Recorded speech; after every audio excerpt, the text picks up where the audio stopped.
Just note that this list is a bit subjective to my taste. I know that your taste may be different from my taste, but I try to be as objective as I can be. But I cannot guarantee that there will be no bias in this list. And also, this is just based on the cameras that I have. So that's my little disclaimer. For film, the sharpness of the image is mostly dependent on the lens, the quality of the lens that you put on the camera. There is this particular camera that really surprised me when it comes to the sharpest lens that I have actually shot with. Before I shot with this camera, I read the reviews and there were a lot of bad reviews about this camera. But I decided, you know what, I'm just gonna give it a try, and I didn't judge the camera until I used it. And guess what, it turned out to be a really awesome shooting experience. And that camera is the Ricoh Mirai. It's the bridge between an SLR and a point and shoot camera, in that when they designed this camera, they intentionally designed it such that it will have the ease of use of a point and shoot camera, but it would also have the lens features of an SLR. Obviously this lens is attached, it's not detachable, but the beauty about this camera is the quality of the lens. I also very much enjoy the automatic features on this camera. This camera is a real hidden gem. If you happen to see this camera in a thrift store, do pick it up. It is a gem, and you would find the images you get from this camera to be really sharp. This has been the sharpest lens that I have shot with this year, believe it or not. When you think of film cameras, you don't really think of them as automatic, but the truth is there are cameras that have similar automatic features as the modern day digital cameras have. And when I did my recommendations for the best cameras for beginners, I actually recommended quite a few of them for those of you that are out there looking to transition into film photography. There are cameras that function just like a digital camera, the only difference being that instead of a sensor you have film. There was one particular camera that I thoroughly enjoyed shooting with. The automatic features on this camera were really excellent, and that camera is my Minolta Maxim 7000 camera. I actually did a video on that, and of all the cameras that I shot with, this is the most memorable when it comes to the auto features. The program mode or the aperture priority mode, that's really what I mostly shot in. The manual features on this camera is not great, right? You don't want to use a camera like that for its manual features. But the automatic features on this, really excellent. This was my favorite camera when it came to automatic features. Another quality about film cameras that could either make the experience of using them really great or not is the quality of the viewfinder. And there were two particular cameras that I shot with that really wowed me when it came to the quality of the viewfinder. And in this case, I'm talking about the eye-level viewfinder. And the first of those cameras was the Nikon FE camera here. I love this camera. Look at the size of that viewfinder, and it's so clear and it's so bright. It's really the best in class when it comes to an SLR. For point and shoot, another camera that I found to have an amazing viewfinder was actually this one right here. Look at the size of that viewfinder on this camera. It is incredible actually when you think about it, and it's so bright and so clear. You know what, the viewfinder on this is actually even bigger than the viewfinder on this when you think about it, and it's quite incredible. For those of you that remember, I did a review of the Yashica Electro 35, and I talked about it. That was a rangefinder camera, and there's this particular rangefinder that I loved shooting with, and that is the Fujica Auto M rangefinder camera. I just love this camera. The film advance lever is actually on the bottom, which is not very typical. Usually it's on the top here. But this camera was so great, and the quality of the images that I got from this camera were simply very, very, very nice. This camera was actually my favorite rangefinder, so best in class when it came to rangefinders. The operation of film cameras is mostly about the shutter. If you have a good shutter, if the shutter fires, it goes a long way in determining if your camera is any good or not. This is where I get a bit subjective. For me, I enjoy a nice, robust, strong, not extremely loud shutter, and that sound is very satisfying.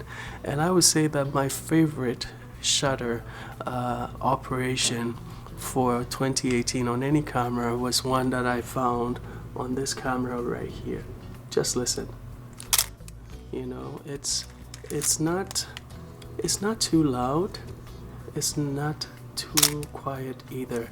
It just has the right sound and the right bounce, almost like you feel a little vibration as you shoot it. It's not too much of a vibration either. It's just the right feel, you know, nice and soft, but yet not too loud, but not too soft either. If you guys remember, I was actually pretty hard on this camera here because I didn't like the sound of the shutter, and just listen to it. You hear that? It's not satisfying at all. You know? It's not satisfying at all. Then that's one of the things that I didn't like about this particular camera. There's another very important piece to what makes film cameras unique, and this is the lens. The lens that you put on the camera gives it the quality of the image, the sharpness of the image, the aesthetic and the look of the image. When we talk about the film look, a lot of it is because of the vintage lens, the kind of lens that you put on the camera. The other thing that gives it the film look is obviously the film grain.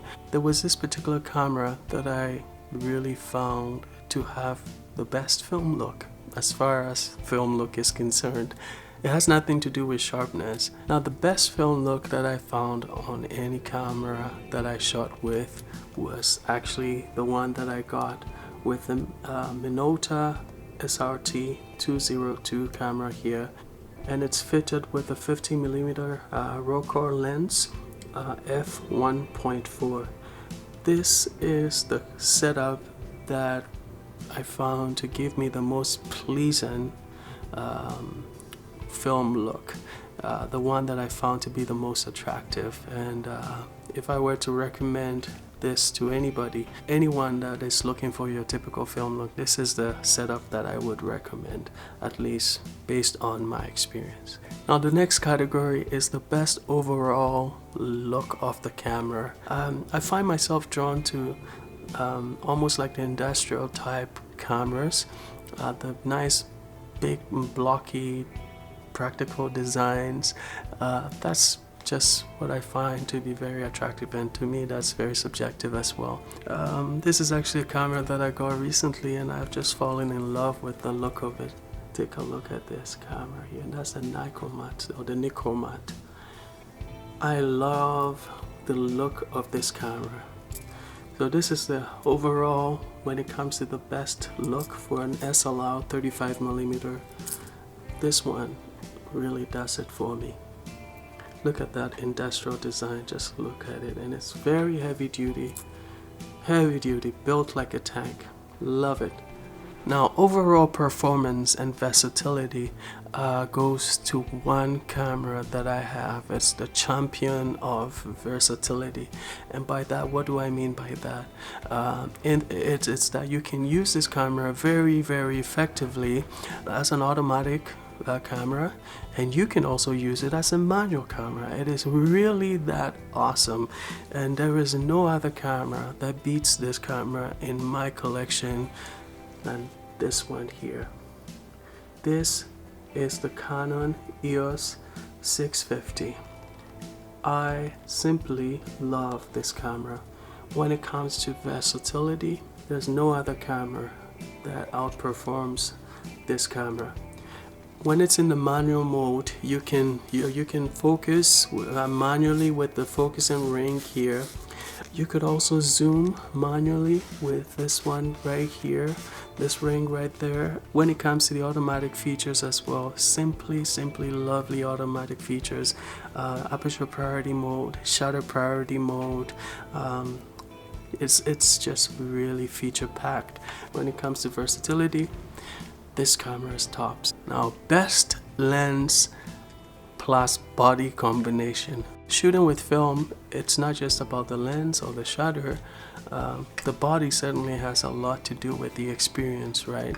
And I find that as far as my experience shooting with these cameras, there was one combination that I had that I simply loved, and it just happened by mistake. I shared that experience with you guys, how one of my cameras that I purchased, which was this one right here, the OM707 camera here.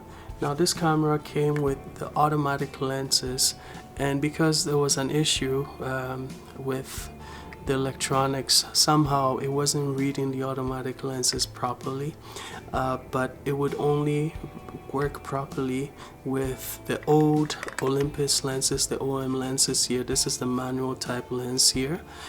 But when this lens is put on an automatic body like this one here, it defaults to aperture priority mode, which was such a great setup. I took this camera to Toronto, and I would just set the aperture on the lens here, and the camera would basically set the shutter speed according to the aperture that I set on the lens, right?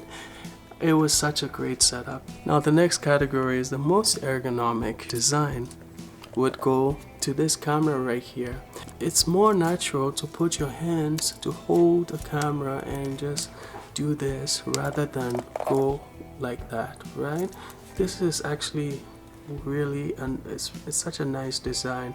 I'm not sure why more camera manufacturers didn't use this design, but it's really fantastic, and I simply love this design. The experience of shooting with this camera was the most enjoyable overall, bar none. And this camera was my Nikon FE camera. I took this camera with me to Calgary, and I was able to get some incredible shots with this camera. A lot of the shots are actually featured on my website, and that's filmphoto.net. I'll put a link in the description of this video. You can go on the website and take a look at some of those samples. Really awesome. I simply love this camera. The film advance mechanism on this camera is so awesome. When I shot with this camera, there was one word that kept on coming to mind, one word that best described the experience, and that was luxury. Shooting with this camera felt like real luxury. Great camera to start with in film photography. If you want to support the work that I do on this channel, I would encourage you to become a sponsor of this channel. Do click on the link in the description of this video to go to my Patreon page and become a sponsor. You can sponsor this channel for as little as $1 a month, and this is going to go a long way to help me cover some of the costs that it takes to produce videos for this channel. Thanks for watching, and I hope you do subscribe if you have not already subscribed. Have a wonderful rest of the year, and until the next time, stay safe.